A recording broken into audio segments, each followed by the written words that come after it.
Students पूरा साल पढ़ते हैं, इन्हें तकरीबन 11 माह तैयारी करने का मौका मिलता है, लेकिन इतना माह मिलने के बावजूद, कोर्स ख़त्म करने के बावजूद, स्कूल बाकायदा जाने के बावजूद, बहुत से तलबा ऐसे होते हैं जिन्हें सब कुछ याद किया होता है, पढ़ा होता है, तैयार किया होता है, मगर इन्हें पेपर हल करना नहीं आता, इसलिए वो अच्छे नंबर हासिल नहीं कर पाते। तो पेपर को बेहतर तरीके से हल करने के लिए मैं आपको 10 मोस्ट इम्पॉर्टेंट पॉइंट्स बताऊंगी। आपने बोर्ड में पेपर हल करते हुए इन बातों को मद्देनज़र रखना है। तो इसके लिए जो सबसे पहली चीज़ है, नंबर 1, इम्तिहान लेने वाले को मुतासिर करना। पेपर हल करने की सलाहियत में सबसे पहली चीज़ ये है कि आप पेपर को दिलकश बना सकें, आपको इसको इंस्पायर करना आता हो। जब आप किसी को इंस्पायर करते हैं तो फिर वो आपको नंबर देता है, क्योंकि पेपर चेक करने वाले के सामने आप मौजूद नहीं होते, आपकी तस्वीर सामने नहीं होती, आपकी मेहनत सामने नहीं होती। मेहनत का सबूत सिर्फ ये होता है कि आपने पेपर को अच्छे अंदाज में हल किया हो। फ़र्ज़ कीजिए 2 स्टूडेंट ने अपने पेपर एक जैसे हल किए हैं, एक के 10 में से 10 नंबर आते हैं जबकि दूसरे के 3 आते हैं। अगर सिर्फ इन नंबरों को देखें तो यही लगता है कि पहले बच्चे ने कुछ ऐसा ज़रूर किया है जिसकी वजह से इम्तिहान लेने वाला मुतासिर हो गया है। इसलिए आपने अपने पेपर को खूबसूरती से तैयार करना है। नंबर 2 है साफ़ पेपर।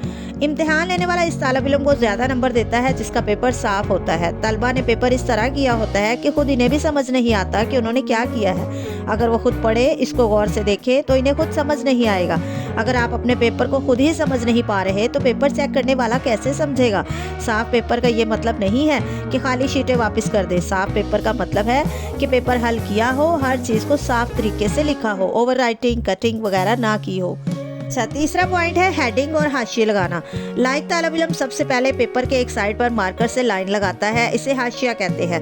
अक्सर तालिब इल्म को ये पता ही नहीं कि बोर्ड में कच्ची पेंसिल का इस्तेमाल मना है, और ये आपकी रोल नंबर स्लिप के पीछे भी लिखा होता है। और इस बारे में उस्ताद को साल के शुरू में ही इसे बता देना चाहिए कि कच्ची पेंसिल का इस्तेमाल नहीं करना, आपको हाशिए मार्कर से ही लगाने हैं, और मार्कर भी नीली रोशनाई वाला इस्तेमाल करना है, काला मार्कर इस्तेमाल नहीं करना। आप पेपर के साइड पर मार्कर से खूबसूरत और वाज़ेह हाशिया लगाएं। अमूमन हाशिया की चौड़ाई 1.25 इंच से 1 इंच मुनासिब होती है। हाशिया लगाने के बाद पेपर में जितनी जगह बच जाए इसे पेपर के सवालात हल करने के लिए इस्तेमाल कीजिए। इसका तरीका ये है कि जितनी लाइनें हैं इन पर लिखें, इन्हें खाली ना छोड़ें। एक कोने से शुरू करें और दूसरे कोने तक लिखें। अगर तारीफ लिखनी है तो इसे वाज़ेह कर दें, मगर जगह ज़ाया ना करें। पेपर हल करते हुए ज़रूरी हेडिंग दें, और सबसे पहले पेपर के शुरू में, फिर दरमियान में हेडिंग दें। चौथा पॉइंट है सही जवाब। पेपर चेक करने वाला मुतासिर तब होता है जब वो ये देखता है कि जो सवाल पूछा गया है इसका वही जवाब दिया गया है। जो तालिब इल्म ज़्यादा नंबर लेता है वो पेपर हल करते हुए पूरा खुलासा बनाता है कि जब ये पेपर चेक करने वाले के पास जाए तो इसने जो पूछा है मैंने उसी के बारे में लिखा हो, जबकि इसके मुकाबले में नालायक तालिब इल्म से जो पूछा गया होता है वो इसके सिवा बहुत कुछ बताता है मगर सवाल का जवाब नहीं दे पाता। फ़र्ज़ कीजिए सवाल शमाल के बारे में किया गया है तो वो जनूब के बारे में बताएगा। हमेशा ये भी देखें कि सवाल के नंबर कितने हैं, क्या और कितना पूछा गया है और इसका कितना जवाब देना है। नंबर 5 है सवाल ख़त्म होने पर लाइन लगाना। जब सवाल ख़त्म करें तो चाहे सवाल छोटा हो या बड़ा, लाइन लाजमन लगाइए। ये लाइन मार्कर की मदद से लगाइए।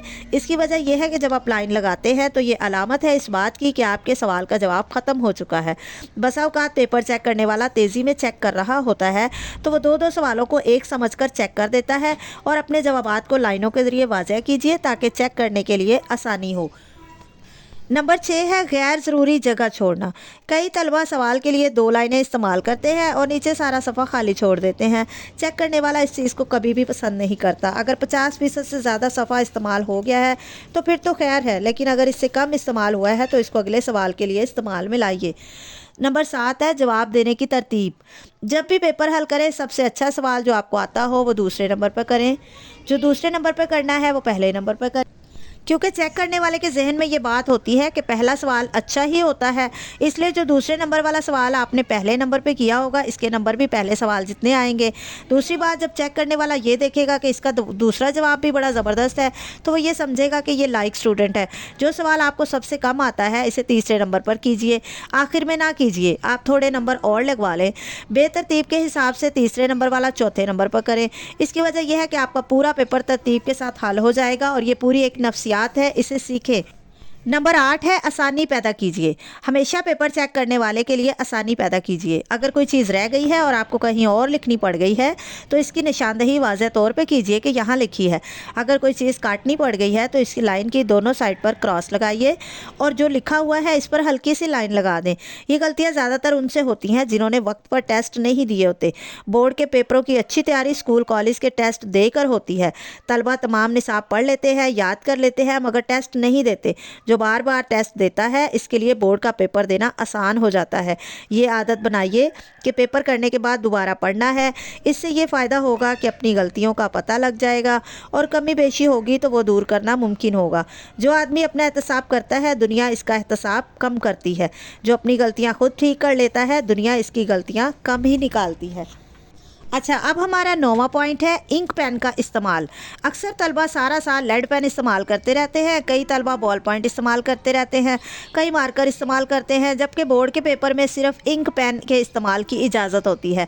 जिस हथियार से लड़ना है उसी हथियार से सारा साल प्रैक्टिस कीजिए। अगर आपने क्लास में टेस्ट देना है तो वो इंक पेन से ही दें। होमवर्क करना है तब भी इंक पेन का इस्तेमाल करें। गर्ज के कुछ भी तैयार करना है, लिखना है तो इंक पेन से ही काम करें ताकि आपको इंक पेन से ही लिखने की प्रैक्टिस अच्छे से हो जाए।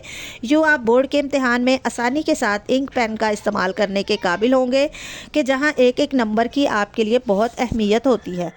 बोर्ड में वही इंक पेन इस्तेमाल कीजिए जिसके साथ आप पूरा साल लिखते रहे हैं। अक्सर बच्चे ऐसा करते हैं कि पूरा साल जिस पेन से लिखते हैं पेपर वाले दिन नया पेन लेकर चले जाते हैं, तो जो नया पेन है उससे लिखने में थोड़ी सी दिक्कत होती है।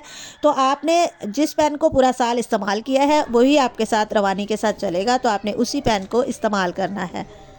हमारा 10वां और आखिरी पॉइंट है पूरा सामान तैयार रखना। जैसे एक सिपाही के पास अपना पूरा सामान होता है, इसी तरह आप भी इम्तिहान गाह में जाने से पहले अपना सामान पूरा करने की आदत बनाइए। पेन, मार्कर और दीगर तमाम चीज़ें आपके पास ज़ायद हों कि खुदा न खास्ता अगर कोई शय कम पड़ जाए या ऐन वक्त पर काम ना करे तो आपका काम ना रुक जाए।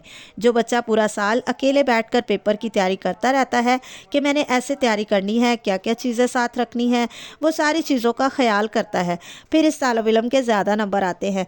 इसकी निस्बत अगर किसी बच्चे ने सोचा ही नहीं है कि उसको क्या क्या चीज़ें लेकर जानी है तो फिर वो ज़्यादा नंबर भी हासिल नहीं कर पाता। आखिरी छोटी सी बात कि आपने पेपर के दौरान अपना पूरा फोकस पेपर पर ही रखना है और इस दौरान आपने अपने घर के बारे में, इधर उधर किसी भी और चीज़ के बारे में आपने बिल्कुल नहीं सोचना।